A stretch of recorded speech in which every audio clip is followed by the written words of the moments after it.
Hello guys and welcome back. Dito lang yan sa aking YouTube channel. At kung bago ka pa lang sa aking YouTube channel, don't forget to hit the like button, subscribe button at higit sa lahat sa notification bell for you to be notified sa mga susunod na mga happenings. Welcome! Ito po ang NS Reaction.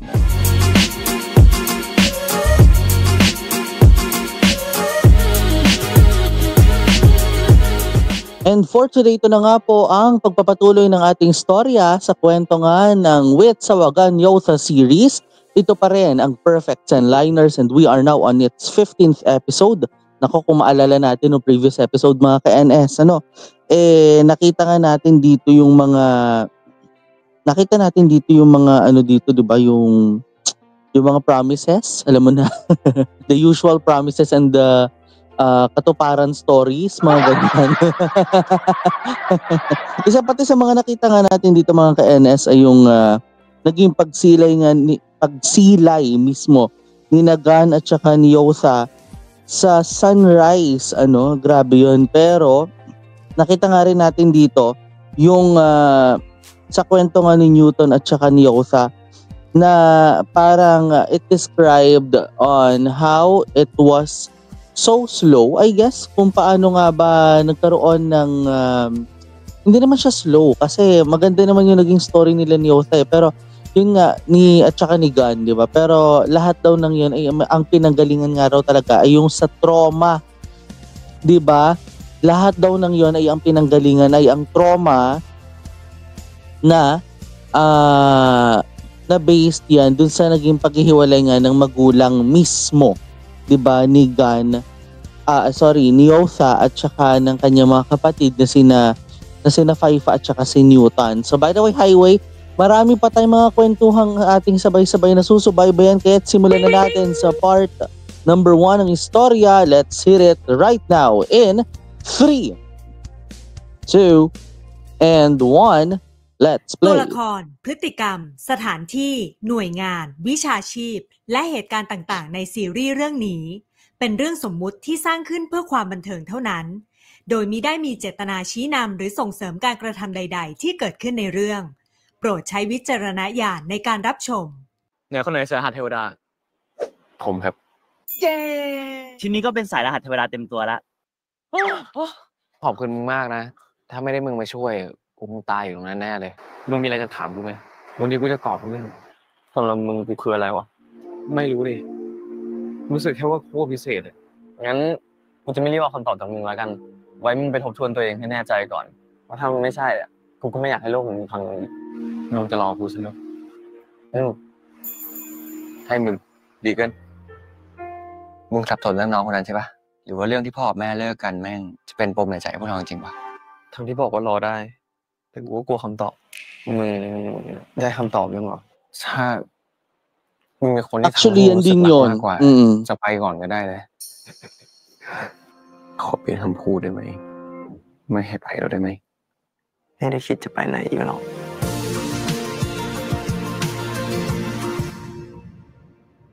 Ayun.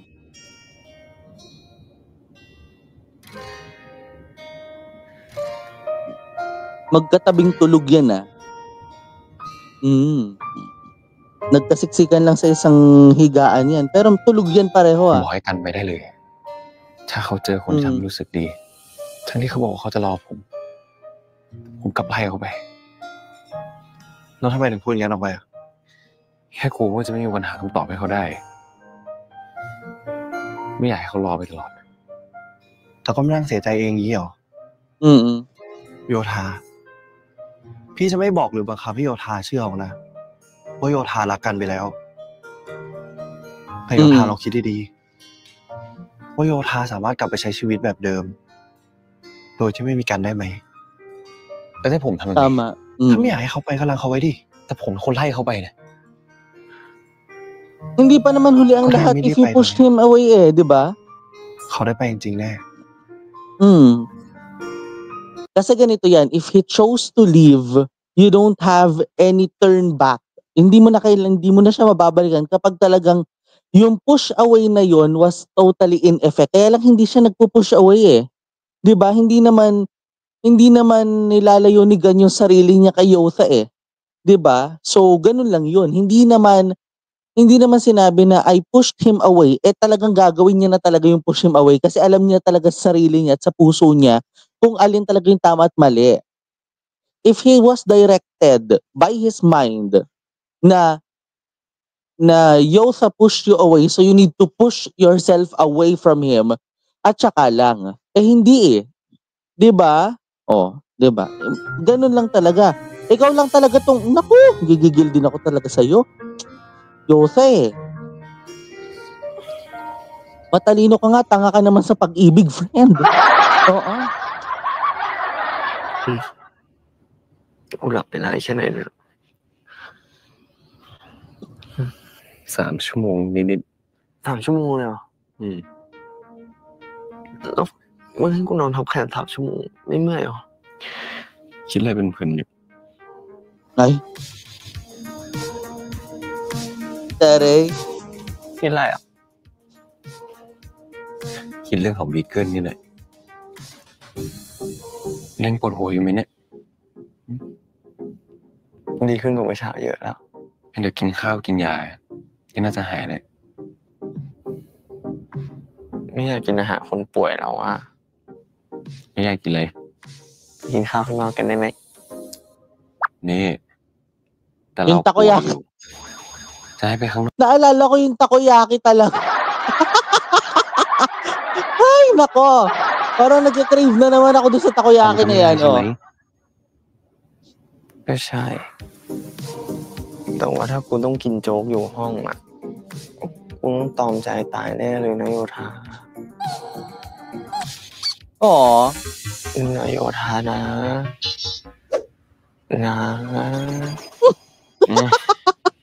ก็ได้แล้วอยากไปกินที่ไหนห้างแถวนี้ก็ได้ครับไม่ต้องมาพูดเพราะเลยเปล่านะอันนี้พูดปกติ Irresistible yung cuteness niya ก็ eh. โยธาใจดีอ่ะเปลี่ยนเสื้อผ้ากันลุกค่อยๆเดี๋ยวไม่สบายอยู่บีเกิล Irresistible talaga yung kanyang ano, no? Oo. Pero tandaan lang natin ha, na sometimes we chose someone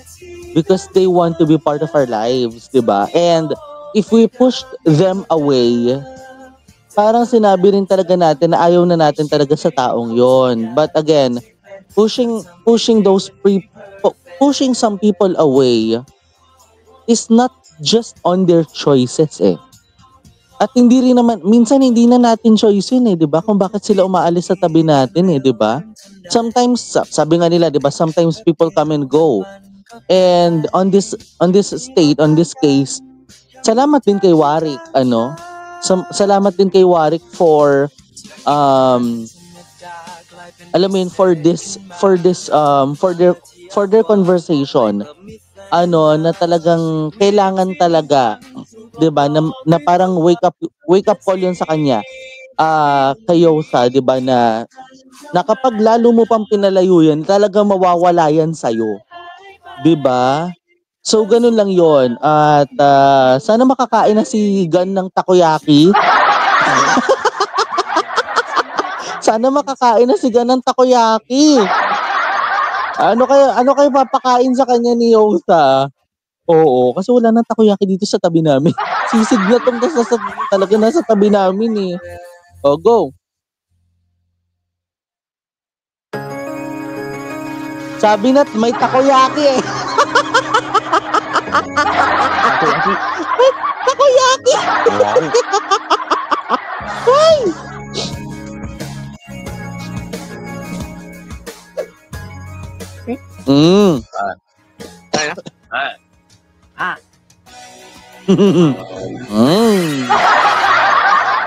Sarap ba ng takoyaki? อร่อยอ่ะชื่นใจ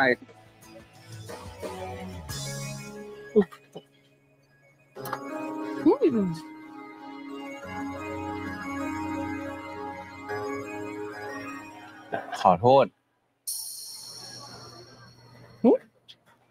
ขอโทษอะไรอ่ะที่ทำให้ความสดใสของโลกวันนี้ร้องไห้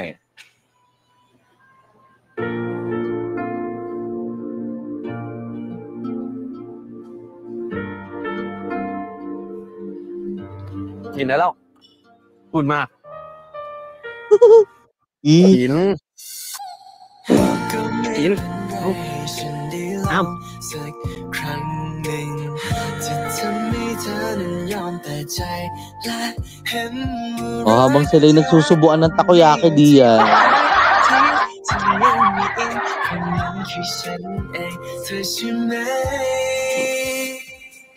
เดี๋ยวพอเพลงจบแล้วนับ3 2 1ในใจแล้วเดินได้เลยนะ Oh, ดีมาก ที่รักครับเหนื่อยไหมครับ ดีมากค่ะ น้ ขอบคุณค่ะ magjowa sa story. Si Jet at saka si Pan. ในฐานะเดือนมอที่หล่อที่สุด ที่รักว่ารุ่นนี้ใครตัวเต็งคะ ำยากอ่ะ ไอเดือนมอที่หล่อที่สุดเนี่ย ใครพูดอะครับ อีอาร์มผมจะโดนนะเมื่อกี้ได้เฉิดฉายบ้างเหรอ พี่พูดเองแหละ ก็แฟนพี่ก็ต้องหล่อที่สุดสิ ใช่ไหม ใช่ครับ Kasi, ว่าแต่มึงเนี่ยมาทำไมเนี่ยเรียนมอก็ไม่ใช่เรียนคณะนี้ยิ่งไม่ใช่เลย อย่างน้อยก็เคยคัดตัวหรอวะ โอ้โหไอพวกตกเวทีตั้งแต่รอบแรกเนี่ยกูไม่นับว่ะ รัก nako. หนุ่มชวนมาเองแหละ ช่วงนี้เห็นน้องอามเหงาๆอ่ะ ก็เลยชวนมาช่วยงาน โอ้โหเหงาทำไมมึงเป็นประเภทที่อยู่คนเดียวไม่ได้เหรออยู่คนเดียวแล้วมันฟุ้งซ่านอะไรอย่างงี้นะ พี่รัก กลับแล้ว Naasar panalo. Wala nga si Art. แล้วเสร็จงานนี้ไปไหนตอนเนี่ยเย็นเนี่ยไปกินข้าวกันปะ ที่ไหนอะครับ ร้านไฟน์ไดนิ่งอ่ะแต่กูจองไว้เดทกับญี่ปุ่นแค่2 คนนะ Hmm. เพื่อนไหนพ่อ ไม่ชวนเป็นมารยาทไม่มีแฟนเป็นเดือนน่ะเหนื่อยหน่อยนะน้อง แต่มีแฟนเป็นเหนือเดือนนะ โอ้โห Oh. เนี่ยแบบเมื่อไหร่ คิดถึงเลย Nakiyakap din naman. บาดตาต้องทำอะไรอีกปะไม่ละครับงั้นกลับไหมงั้นไปนะฮะ ไปกินข้าวดีกว่าไปกินข้าวเจอกันปุ่นบายพี่เดชสวัสดีครับ วางข้าวติดคอนะเว้ย Sira ulo talaga to si Jet. มันแทบจะหยุมหัวกันได้อยู่เลยนะไม่รู้ทำไมอาร์คเปลี่ยนไปได้ขนาดนี้นะ น่ารักกันตรงไหนนะคะ ไม่เท่าปุ่นหรอกค่ะ Sapukin mo nga. Tingnan natin kung may ulong malalaglag siya. Sabay ganun, no? Let's go back to Yosakan, oh. เมื่อที่คุยกันเมื่อเช้าอ่ะจำได้ใช่ไหมไม่ให้ไปเราได้ไหม ไม่ได้คิดจะไปไหนอยู่หรอก Oh. เป็นไข้นะ ไม่ใช่สมองเสื่อม Oh, Yeah. naman. คือ So naman? ไปบ้านบิ๊กเกิลกันนะ อะไรนะ ก็ทำตามที่สัญญาไงแรงหันใช่ไหมหันดิ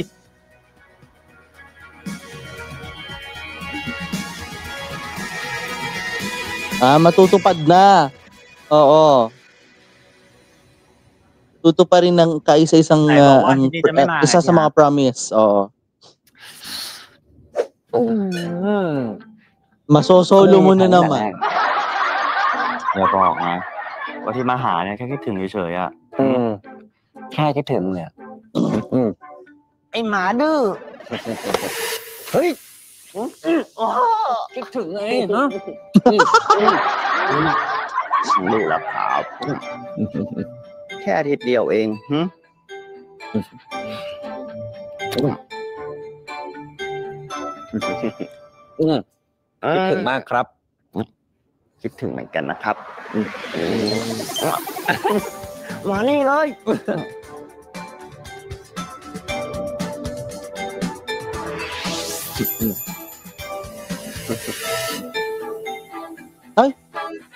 Parang hindi ko lang napansin yung keychain, ha? Ang ganda pala pag pinagdikit, โอ้ oo. ยเหนื่อยชิบหายกว่าจะผ่านไปแต่ละวันอู้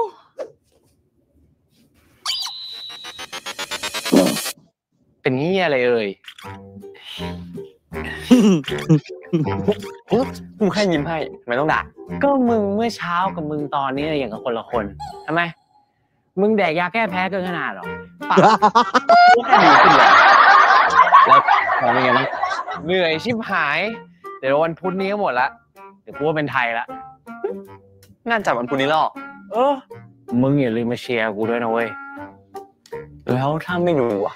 ก็โดนมุกอย่างนี้ไงล่ะเดี๋ยวไปดู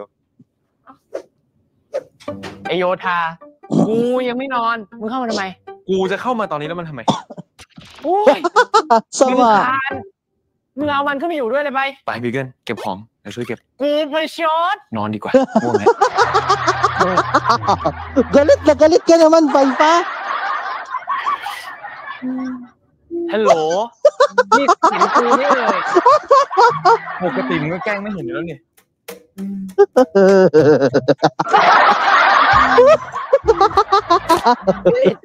วันไส้เว้ย Galit na. Galit.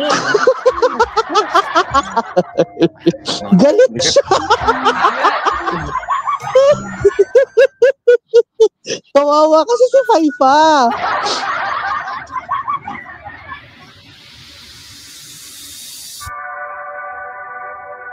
Pond sand naman, oh.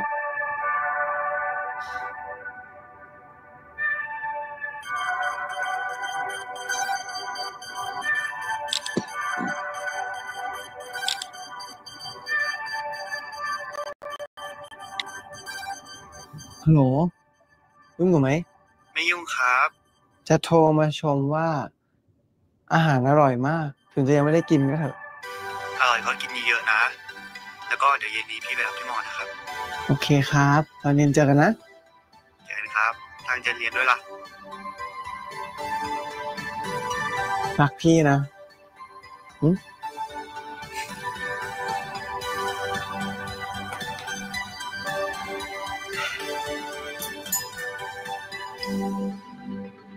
ที่บอกว่าติดธุระแล้วเทนะกินข้าวพี่อ่ะเพราะไม่อยากให้พี่เห็นแผลใช่ไหม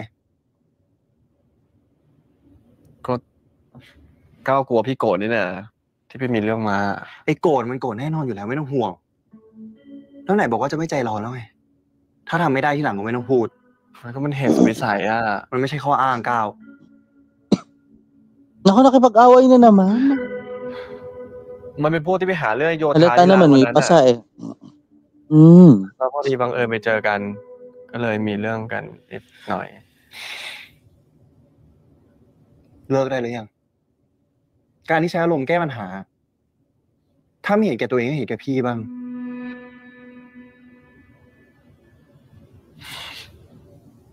พี่ยังอยากมีก้าวอยู่ในชีวิตไปเรื่อยๆนะ ชัวร์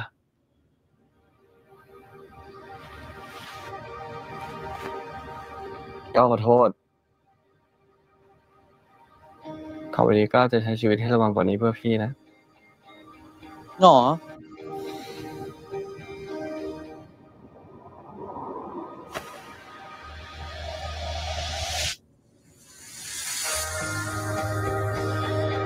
Alam mo, nasa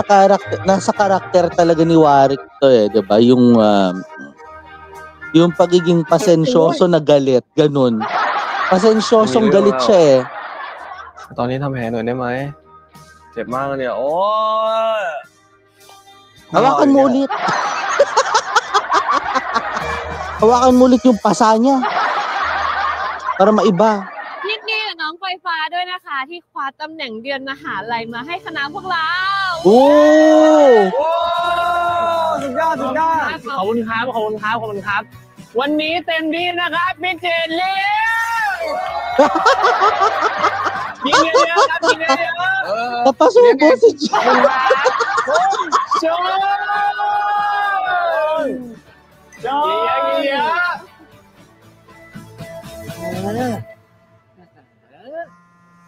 Mm. เสียงคนลุกจริงว่ะคนลุกเลยเหรอ What is it now? ฮัลโหลครับพี่วาย โยธาพอจะรู้ไหมอะว่าพวกที่มาดักทำร้ายโยธาวันนั้นคือใครอะ เกิดอะไรขึ้น ก็เมื่อวันก่อนอะก้าวบังเอิญไปมีเรื่องกับพวกนั้นเข้า แต่ตอนนี้ผ่านมาไปชั่วโมงแล้วอะยังติดต่อก้าวไม่ได้เลย พี่วายใจเย็นแล้วตอนนี้อยู่กับใคร พี่อยู่กับนุ๊กแล้วก็นิวตันอะ โอเคงั้นเดี๋ยวผมไม่ไป กัน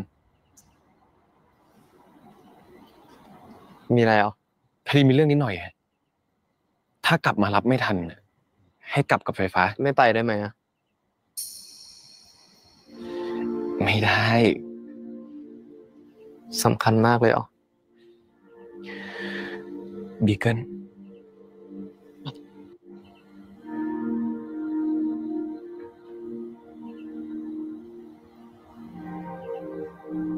รีบไปเถอะ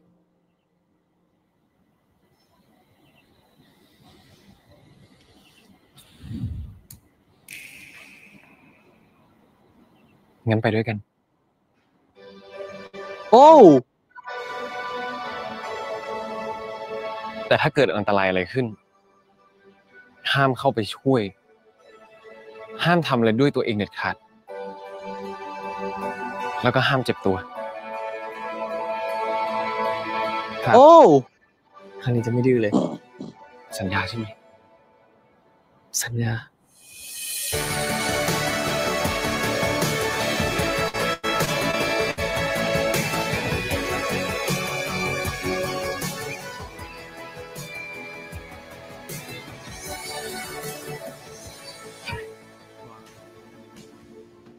ก้าวจบเรื่องได้แล้วนะ ก้าวเป็นอะไรรู้ไหม เรื่องของเธอ เป็นอะไรถึงสั่นเลย Oh no. It's going to be a one big fight to witness. Ha? Para kasi, ito nga, parang ang treatment ko kasi dito, parang penultimate na ng story nilang dalawa. 'Di ba ni Gun at saka ni Otha, 'di ba? So, yun yung isa sa mga personal interpretation ko ha. Oo, pero yun nga, sa nakita nga rin natin dito talaga all throughout the part, lahat, parang halos lahat ng love team nabigyan, no? Nabigyan lahat ng parang lahat, oo, no? Si yung Yotha Gun, Arc Arm, nakita natin yung Sand Pond or Pond Sand, at saka itong Jet Pond, 'di ba? Ayan. So nabigyan lahat yung lahat ng apat na yun, nabigyan ng proper exposure. That's why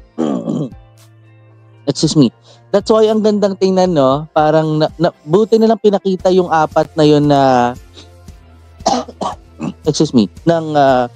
exposure yung apat na love teams, no? So eto na tayo.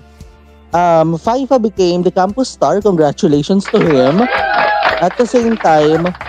napatawag naman to si Wa dahil nga dun sa naganap nga na pakikipagdigmaan ni Clau dun sa mga nakaaway nga mismo ni Yotha, 'di ba, nung isang episode na, I guess that was episode number 13 kung hindi ako nagkakamali, na napaharap din sa away tama ba? Yeah, oo. Wait lang, chine-check ko lang to ha. Tama. It's either EP13 or EP14. Parang EP14, check ko yung EP12 kasi medyo ang dami kasing index card dito Ay, mukha ngang EP12. Diba? Oo. Hindi, pero ang assurance dito nasa EP. Anong EP nga ba yon? Nalimutan ko na Oo. Nasa EP12 ata. Yun na pa. Yung isang episode na nagtatampuhan sila, parang EP4, EP13, yeah. Tama. EP13 nga kasi yung episode na yon ay nakitaan kasi ng away, 'di ba? Na naging parang basic turning point from fight and then nag-skip ng isang episode for more of a sweetness, and then ngayon haharap na naman sa away itong si Yotha dahil lamang kay Cloud, 'di ba? So ang tanong, ano kayong mangyayari right after in 3, 2, and 1, let's play. ใจเย็นนะมึงกลัวมันจะเป็นไรไปอ่ะกูอยู่ไม่ได้นะเว้ยถ้าไม่มีมันอ่ะ กูให้คนตามไหมล่ะ ไอ้ชักส์ มึงทำเหี้ยอะไรกูก็ทำแต่กูขอให้เรื่องมันจบมันเลยพี่ไม่อยากเห็นก้าวเจ็บตัวอย่างนี้อีกเลิกได้ไหมอ่ะการที่ใช้อารมณ์แก้ปัญหาถ้าไม่เห็นแก่ตัวเองก็เห็นแก่พี่บ้างพี่ยังอยากมีก้าวอยู่ในชีวิตไปเรื่อยๆนะ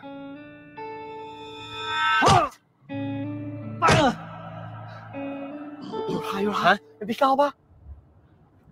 จอดรถหน่อยพี่พี่ก้าวบีเกิลตั้งใจฟังหน่อยโทรหานิวตันแล้วก็ให้มาช่วยห้ามลงจากรถเด็ดขาดแต่ว่ามึงสัญญาไว้ว่าไงมึง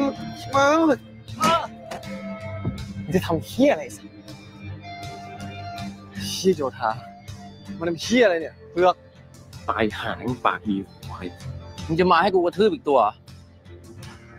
ไปเลย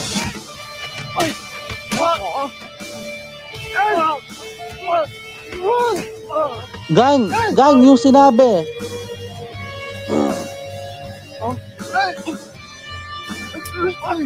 Oh no.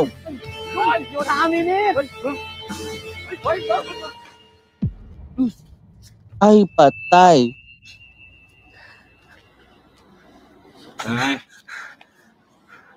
มึงมีปัญหากับกู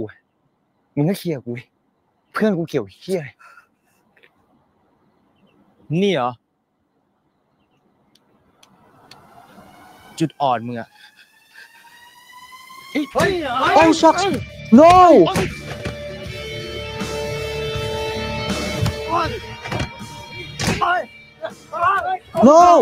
No.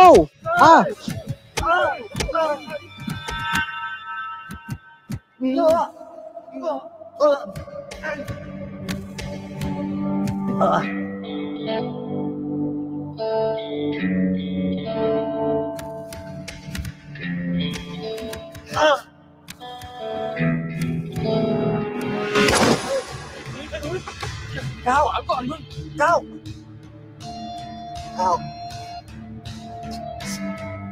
พี่หมอก้าวไม่เป็นไรอดทนไว้ก่อนนะก้าวว่าก้าวจบเรื่องได้แล้วนะ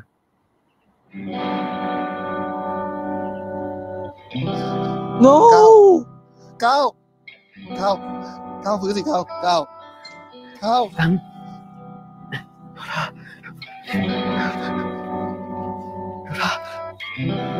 เป็นไรไหมเป็นไรเปล่าเจ็บตรงไหนไหมแล้วมึงอะเจ็บไหมไม่เป็นไรใช่ไหมไม่ต้องร้องไห้แล้ว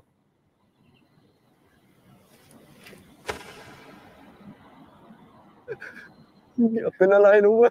เลิกร้องเลยนะถ้าเป็นอะไรถึงก่อนเลยนะเว้ย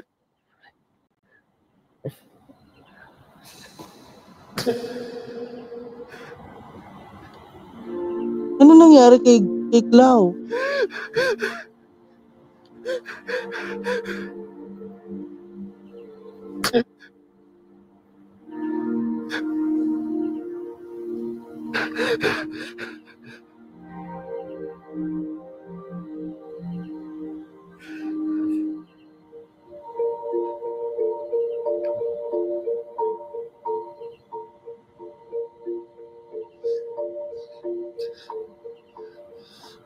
คำตอบที่รอได้แล้วเลย Oh! Excuse me.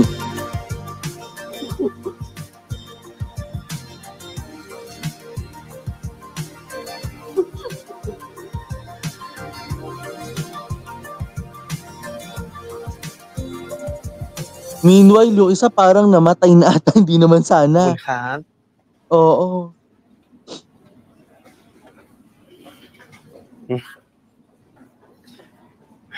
มีทั้งยาทาก็ยากิน ดีนะไม่ต้องแอดมิดอะ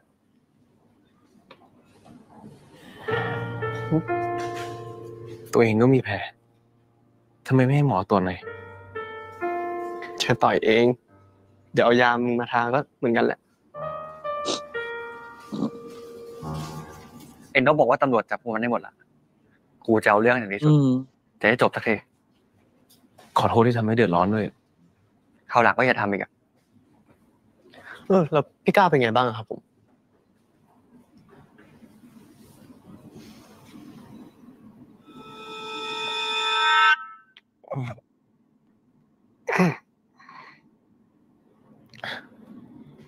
โห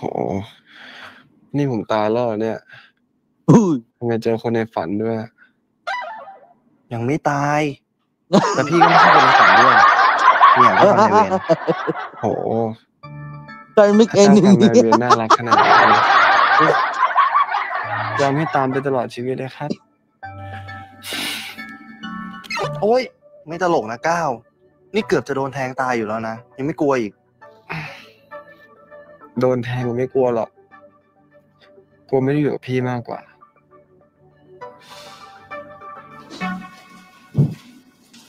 เก๋บ้าง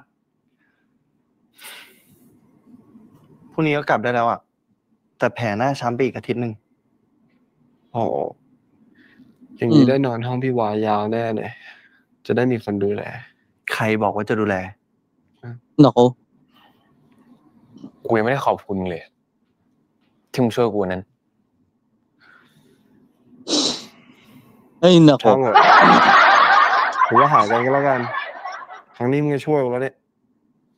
กระจอกชิบหาย แค่นี้แอดมิด เอาไอ้เชี่ยนี่วอนโดนตี ก้าว Ayan. Sige. พี่ตูนพูดดิพี่ ขอบคุณทุกคนมากเลยนะ แล้วขอโทษด้วยที่ทำให้วุ่นวายอ่ะ โยธาพากันกลับไปพักก่อนก็ได้นะ เหนื่อยแย่เลยวันนี้ ไม่เป็นไรครับ งั้นเดี๋ยวผมกลับก่อนนะ ไม่มีรถใช่ปะเดี๋ยวกูไปส่ง ขอบคุณนะพี่วา ครับโชคดีนะ เดินดีระวังสะดุดตีนหรือมึงอ่ะ โอ้ย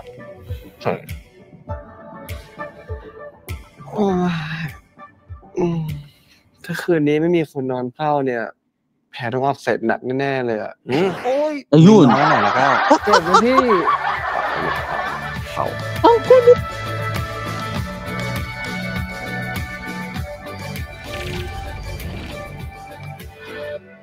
คืนนี้เนี่ย มึงโดนกินแน่ ไม่มีใครน่ารักเท่ามึงอีกแล้ว Aray. Anong mangyayari? Hoy! Anong mangyayari, ha? Grabe kayo, ha? Ganyan nyo kayo. Alam nyo, ganyan talaga. Diba? Sabi nga natin, minsan when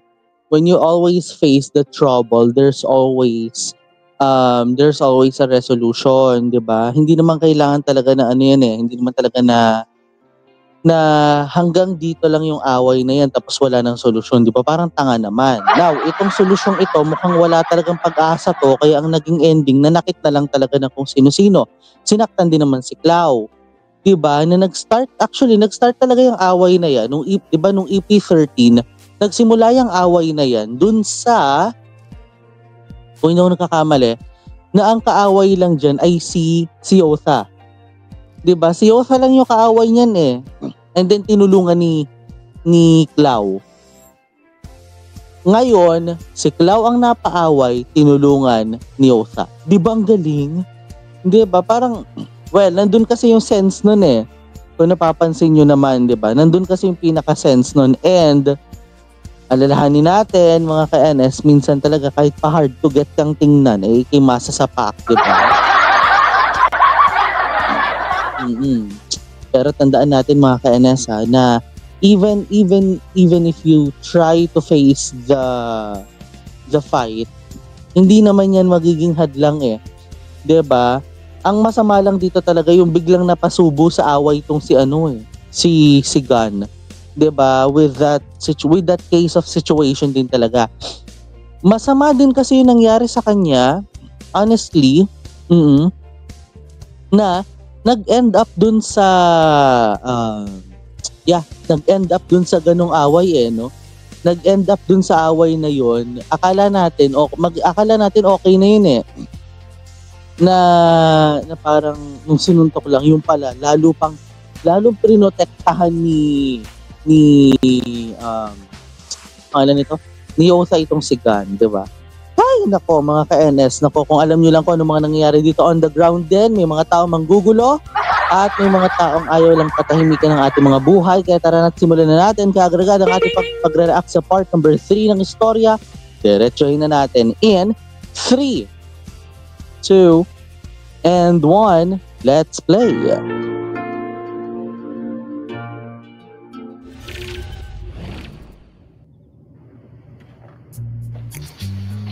เกิดเรื่องขนาดนี้ทำไมไม่มีใครบอกอะไรกูสักคำมีก็แบบนั้น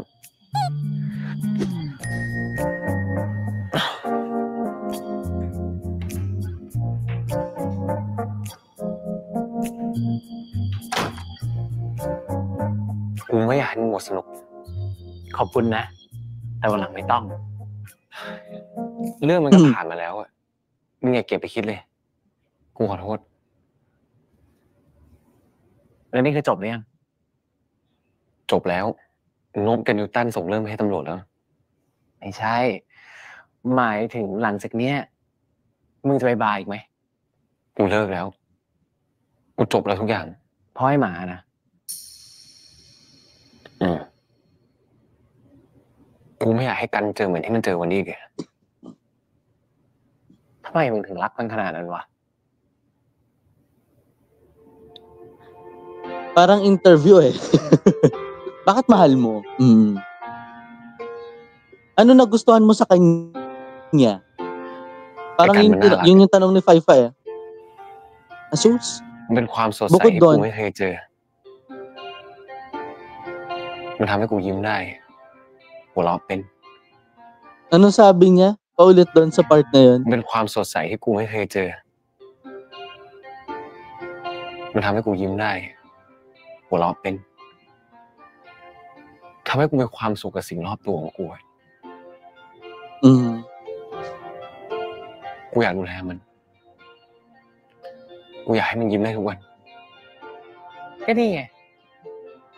มึงก็ตอบได้แล้วไม่ใช่เหรอว่ามึงรักมันอ่ะเดี๋ยวคืนนี้เนี่ยกูขึ้นไปนอนห้องมึงอยากจะทำอะไรก็ทำอะไร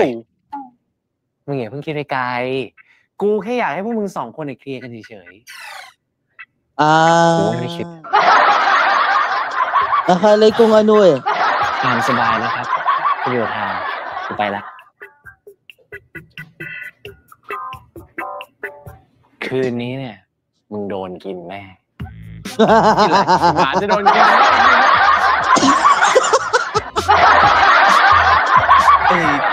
ไอ้ไฟมันจะไปกินหมาUy! เครื่องใช่ไหมงั้นเดี๋ยวกูขึ้นไปอาบน้ำก่อนเดี๋ยวลงมานอนก่อน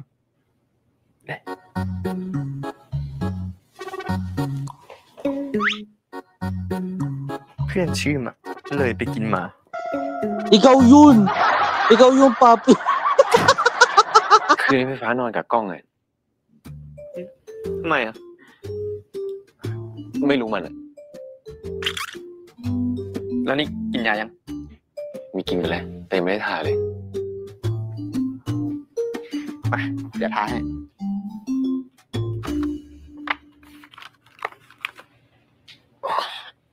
เจ็บอยู่อ่ะ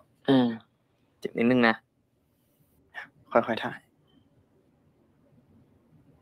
รอยสักพี่วาลิดหมายถึงชื่อตัวเองแล้วรอยสักโยธาหมายถึงอะไร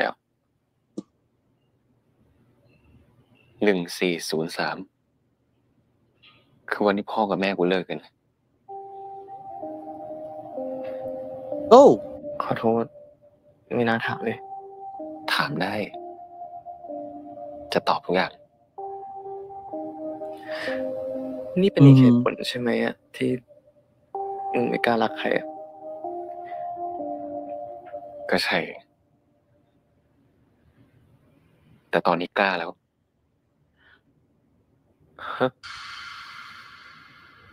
Di mo กล้ารักมีเกิน napansin. แล้วไง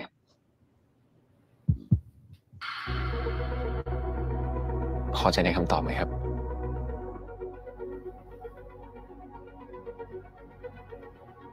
แล้วมาถามได้ไหมว่าทำไมถึงรัก เพราะสำหรับกูอะไม่มีใครน่ารักเท่ามึงแล้ว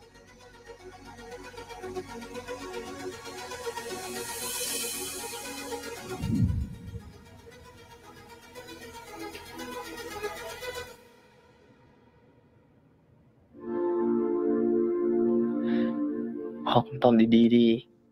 Good answer na ไม่ nga. มีคำตอบแบบดี Ano ka ba? ๆก็บีเกิลน่ารัก ไม่รักได้ไง Oo. โยธา นี่บีเกิลรู้ไหมเนี่ย ว่าความสัมพันธ์ของเรามันขาดกันเกินตั้งแต่แรกแล้วอะ Actually. คนจะเป็นแฟนกันนะมันต้องใช้ความเข้าใจกันแบบมากๆ ไม่ใช่มองกันแต่ข้อดี แต่ต้องรับข้อเสียของอีกฝ่ายให้ได้ด้วย ต่อจากเนี้ย กูเลยคิดว่า เราลองมาเรียนรู้กันให้มากขึ้นไหม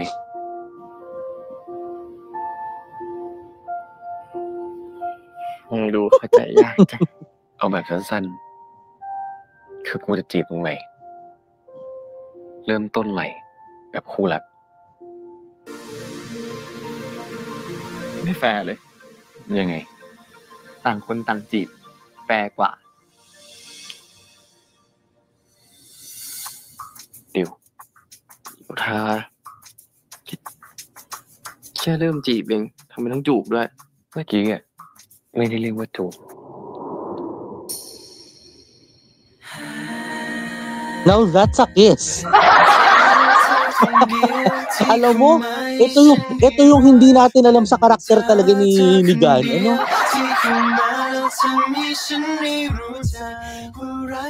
Sumusugod ng halik eh. Nanunugod ng halik tong batang to eh. เรียกว่าจูบอะ แค่เกือบ แค่เกือบเองเหรอ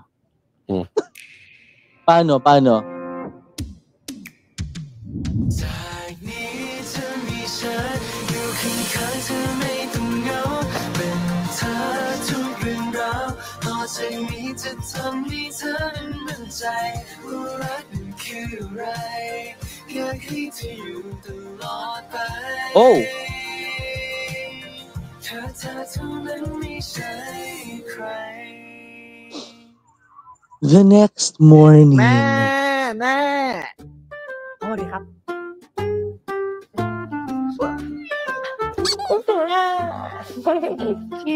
เป็นไงบ้างลูกสบายดีไหม สบายดีครับ แม่ สบายดีสิ อ๋อ นี่โยธาเพื่อนหนู ๆ ครับ เดี๋ยวพาเพื่อนขึ้นไปพักข้างบนก่อนนะ แม่ทำกับข้าวเสร็จแล้วไปเรียก ได้ครับ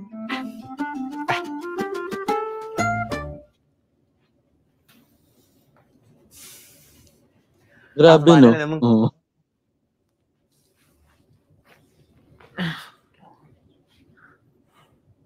พ่อมึงไม่เห็นจะดีเหมือนที่มึงเคยบอกเลย ไม่ได้คุยเลย จะรู้ได้ไง Yun lang. Oo nga เขา naman. ไม่ยอมคุยด้วยเนี่ย ก็รู้แล้วแบบว่าดุอะ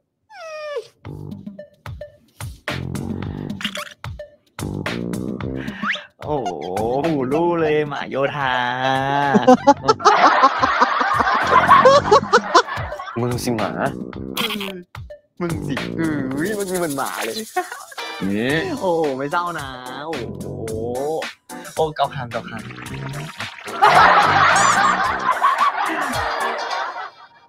ดี๋ยวพอรู้จักไปเรื่อยๆเดี๋ยวก็รู้ว่าพ่อกูใจดี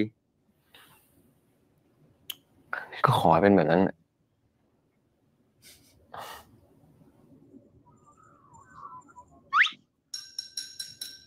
ขอแนะนำอย่างเป็นทางการอีกครั้งนะครับ โอ้ นี่โยธาเพื่อนผม โยธานี่พ่อแม่พี่ก่อย ลบกูได้นะครับ เอาดีๆ เพื่อนหรือแฟน พี่ก้อย นอกโอ โยทิน โยธา ก็นั่นแหละ ปาลีปะงะ เป็นลูกผู้ชายอะพูดตามตรง เราเป็นเพื่อนกันจริงๆครับ แต่ผมกำลังจีบกันอยู่ครับ ว่าแล้วว่าเจ้ดูไม่ผิด ว่าแต่นี่เราโดนของหรือเปล่าอะหรือว่าชอบคนอื่น เจ๊ จริงครับพี่กอย ผมชอบคนหน้าเหมือนหมาครับ เอาเฮ้ยหดไง พูดตรงๆอย่างเงี้ยดี พ่อชอบ พ่อ เรามาเริ่มกินข้าวกันดีกว่านะเดี๋ยวแม่ตักนี่ไว้ให้อ่ะโยธามาลูกเอาจานนั้นมาตักให้ กินให้อร่อยนะ Kasi ito yung isang experience na pwedeng hindi na-experience ni Yosa sa kanyang parents, eh, di ba? เศษอันเนี้ย เดี๋ยวไม่ให้หรอก อ้าว แม่รู้ดิ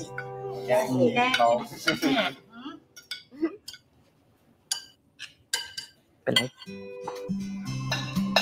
เปล่าบ้าน Naalala niya yung parents niya, eh. บ้านเราแล้วนะกูให้มันทั้งบ้าน ทั้งพ่อทั้งแม่ทั้งพี่เลย What? ดีเลย ถ้าอย่างนั้นน่ะ เราเป็นครอบครัวเดียวกัน ก็ช่วยแชร์ค่าน้ำค่าไฟด้วยล่ะ Ayun na. ตั้งเลยครับ กินข้าวลูก ครับผม Grabe naman yun, no? Mag-share sa bill. เป็นแฟนกันเลย ได้หรือเปล่า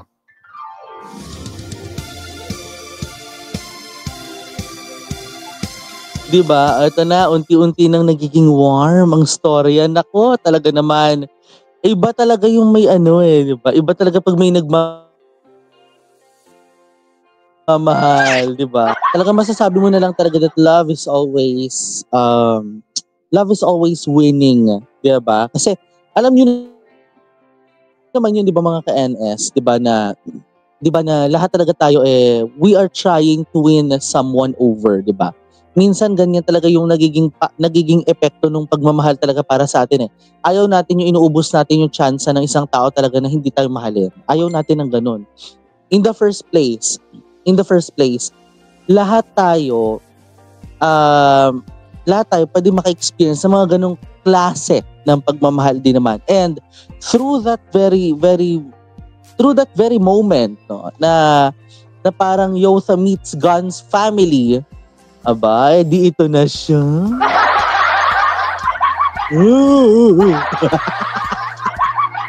Ay! Oo. Talagang ibang-iba na ang epekto talaga pag pagmamahal na ang pinag-uusapan. Alalahanin natin yun mga ka-NS, ha? Dahil syempre, ito yung pagmamahal. Ito yung good diba? Ito yung good way talaga ng pagmamahal din naman, diba? So by the way, highway, didiretso na natin as it happens. Let's go to the final part ng istorya in 3, 2, and 1. Let's play.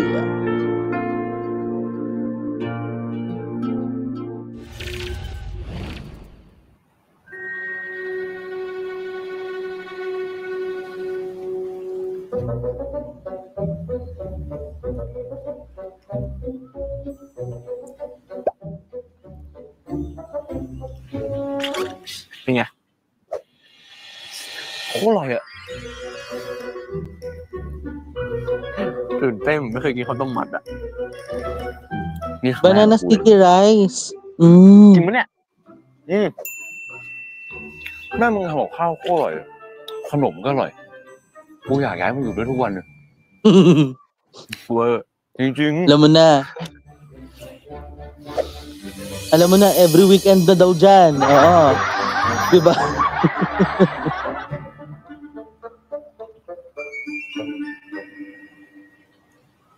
Ay.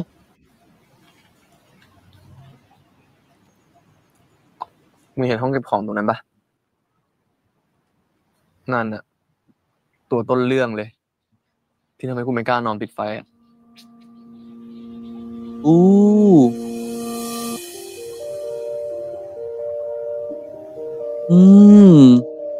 เข้าไปในนั้นด้วยกัน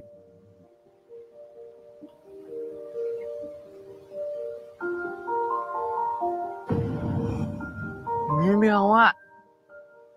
แค่กูเดินเฉียบไปใกล้ๆกูก็หายใจไม่ออกแล้ว เราดีลกันแล้วไม่ใช่เหรอว่าจะก้าวผ่านความกลัวไปด้วยกันนะ Totoo. Alam mo yun, if si Yosa nga na-conquer niya yung fear of love, di ba? How about you naman, Gan?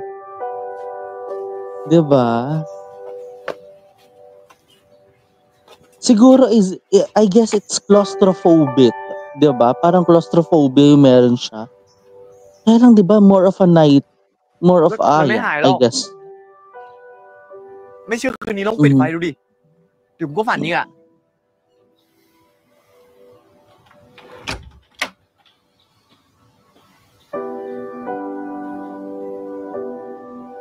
Kasi ikinulong siya dyan nung bata siya.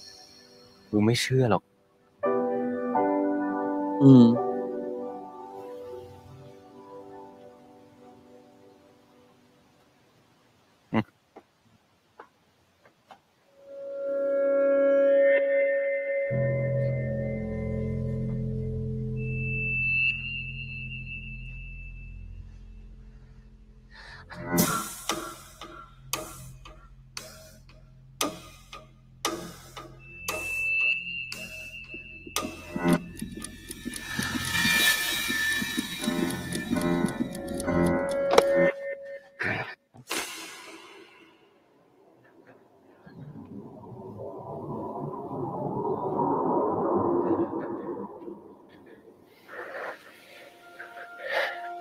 จำตอนนี้เอาไว้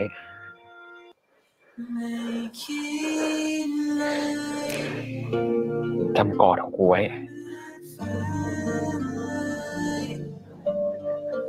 ต่อจากนี้ถ้ามึงฝันถึงที่นี่มึงจะปลอดภัย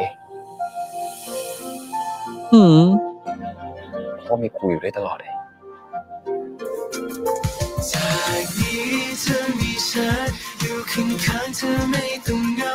เป็นเธอทุกเรื่องราวต่อจากนี้จะทำให้เธอนั้นมั่นใจว่ารักนั้นคืออะไรอยากให้เธออยู่ตลอดไปแค่เธอเท่านั้นไม่ใช่ใครขอบคุณเนี่ยครับ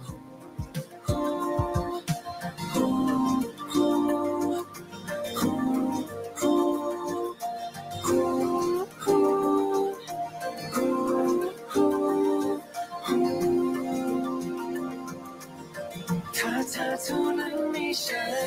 ใคร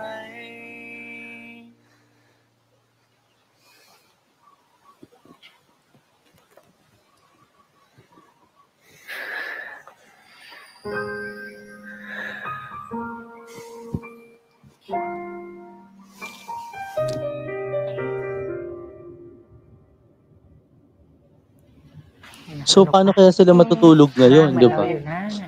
มีคนไม่รู้ในเรื่องนี้ผู้ชาย โอ้ยน่าจะเยอะนะคะเนาะ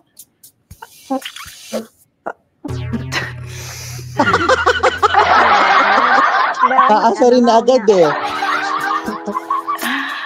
เดี๋ยวพามานั่งดูทีวีกันดีกว่า วันนี้เราแบ่งที่ให้ทั้งเลย 4 ชุดนอนใช้ได้อยู่นะเราอะ แล้วนี่มึงจะใส่ชุดนอนพี่อาร์มไปจนตายเลยไง แล้วมึงไม่ชอบเหรอ ก็เปล่าน่ารักดีอยากให้ใส่ทุกวัน โอ้ยเหม็นกลิ่นความรัก Asus! Inggit! บอกเลยเจ้ เลยช้า Ate mo inggit! Si Chloe, oh.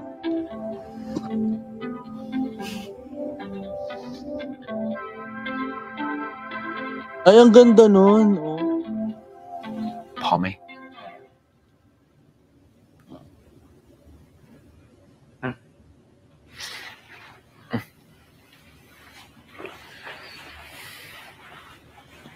Another conquering the fear moment ito, ha. Oo. Once na pinatay yung ilaw or once na mag-dark. เอาเลยพร้อมนะ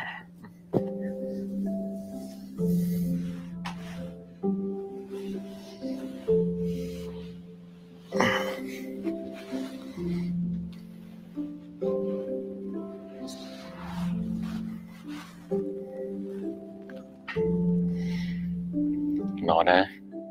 ให้ฝันร้าย อืม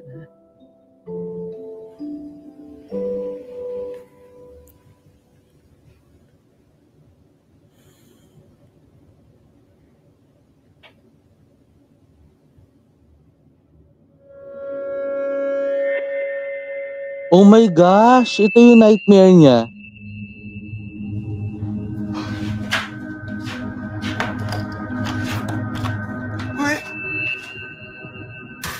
ช่วยด้วยครับ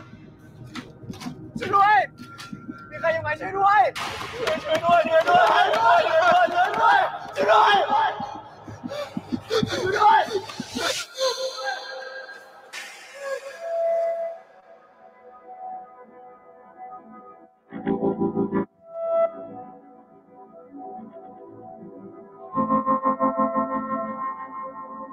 So yun pala yung nightmare niya every time na magba-brown out. Oh.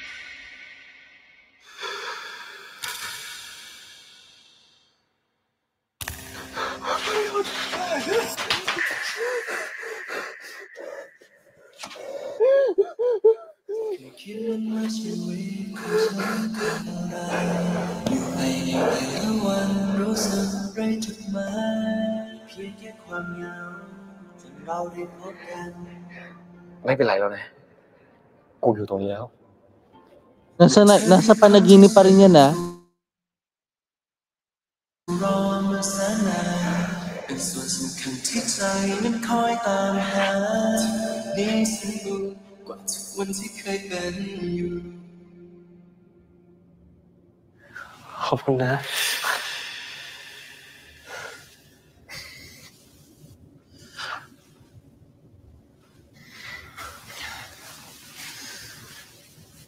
ไม่เป็นไรนะ เดี๋ยวมาเริ่มกันใหม่ ไม่ใช่ฝันร้ายอีกแล้วโยธา ว่าไงนะ ในฝันมีมึงเข้ามาช่วย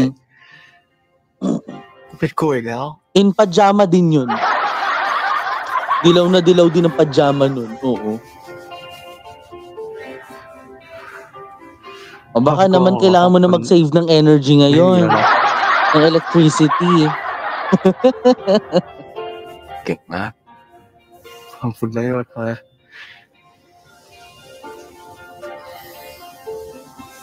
ขอบคุณที่อยู่ข้างๆนะ ขอบคุณกัน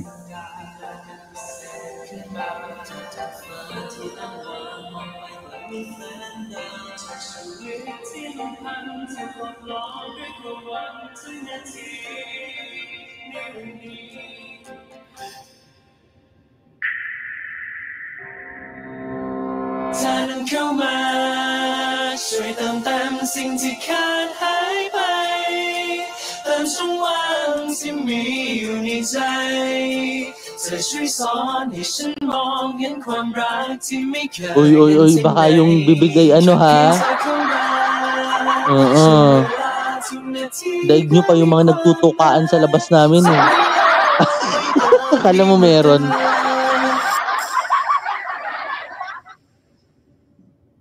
เธอเติมเต็มให้ชีวิตครบทุกอย่างกว่าที่เป็นเธอทำให้ในวันนี้ perfect มากกว่านี้ ได้ไหม Ay! Ay! Alam ko na yung to go further! Sorry. จีบอยู่ ได้แค่จูบไม่ใช่หรอ งั้น ไม่จีบเราได้ไหม ทำไมอ่ะ ก็เป็นแฟนกันได้หรือเปล่า เดี๋ยว Wait lang! ใจร้อนมันนี้ไม่ดีเลย Asus! Doon din ang punta. Go! เป็นแฟนกันนะ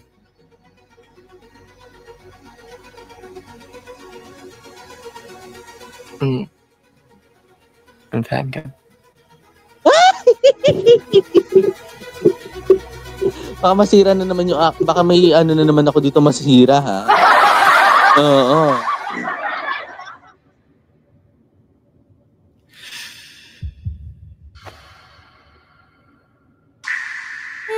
Buti sakto talaga dun sa ano ha.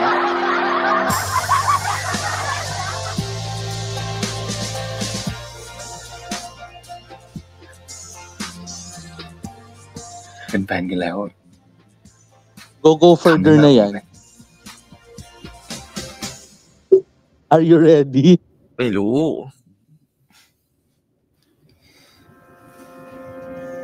ไม่รู้เนี่ย แต่ว่าได้เนี่ย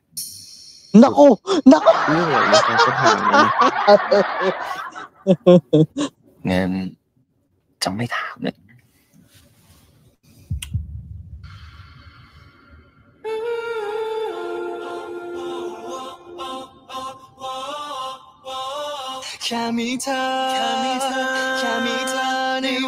Alam mo, ito yung seryosong pang-couple na ha. Ay!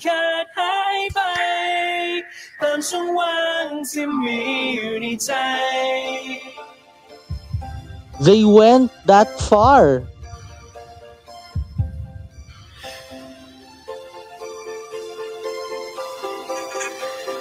Mgaรักเหมือนกันครับ Mga anak, umabot na dyan sa puntong yan. Itigil na natin to.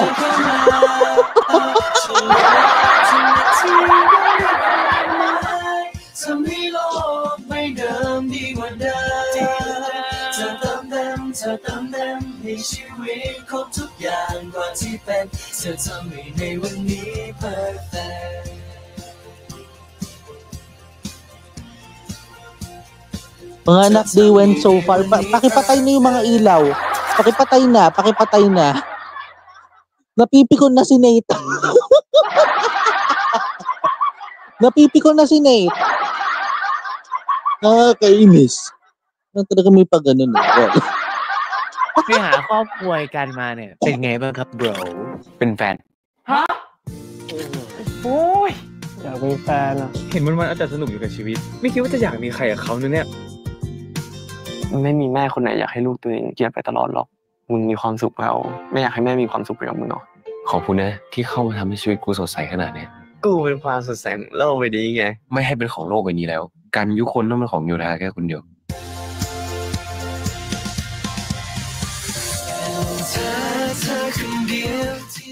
Alam nyo mga ka-NS, talagang February na talaga, no? Wala, bakit? Love is in the air na nga, di ba? Sabi nga nila. Pero, alam nyo, we are now reaching, on next week's episode, we are reaching the final episode for Ganyotha episode. Ano? So,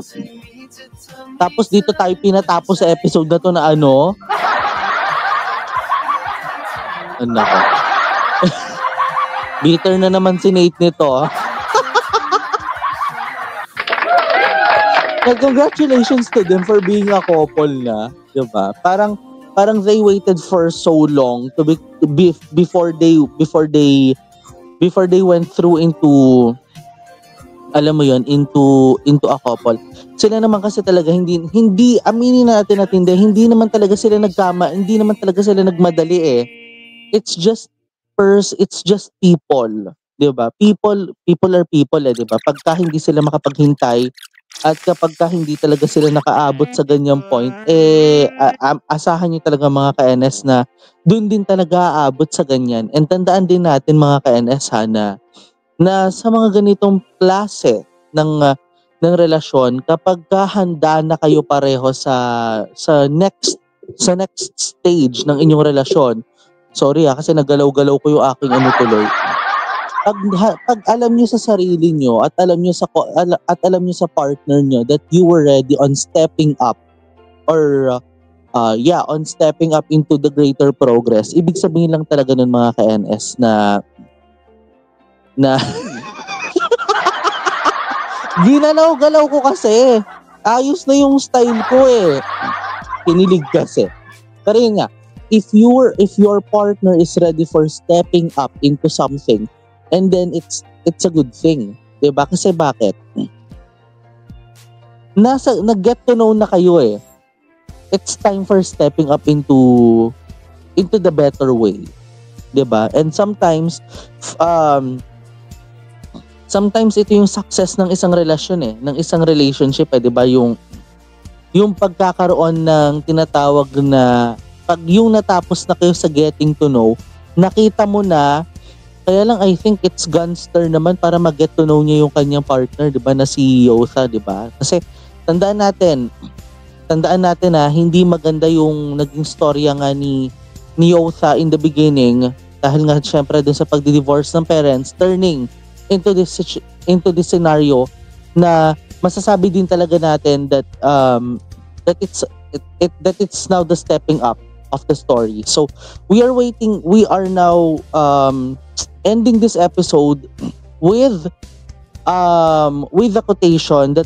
that always choose to love and to be loved. And yun yung nangyari for tonight. This is where love is. 'Di ba? Ito yung pag-ibig na kahit hinintay mo, alam mong worth it. At kapag minadali mo at sigurado ka na sa kanya na panghabang buhay na kayong dalawa, it's always worth it. Diba? Hinintay mo ang mga araw, hinintay mo ang mga linggo, hinintay mo marahil ang mga minuto, hinintay mo ang mga oras para malaman mo kung anong kanyang kasagutan. Ito na yung sagot dun. Sa maraming tanong, sa napakaraming tanong, diba, na alam mo yun, na humantong na dito sa episode na ito, that Yotha ensured his love for Gun. And yun na nga ho mga ka-NS ang naging kabuuan ng ating reaction sa video na ito. At kung bago ka pa lang sa aking YouTube channel, don't forget to hit the like button, subscribe button at higit sa lahat sa notification bell for you to be notified sa mga susunod na mga happenings. And guys, maraming salamat po sa inyo nga pong naging pagsama sa akin dito lang yan sa episode number 15 na grabe ang kilig na inabot sa atin simula sa final part na to. Para sa NS Reaction, ako po si Nathaniel Subida, and as always, this is my commentary, this is my own opinion, and this is my own reaction. Ako po si Nathaniel Subida. Keep safe, have a great day, and always remember, always choose to love and to be loved. Always choose also to spread your happiness and face your fears. Hanggang sa muli kayo nga po ay patuloy na nakatutok. Ito pong Nathaniel Subida YouTube channel. Maraming salamat. Stay safe and bye!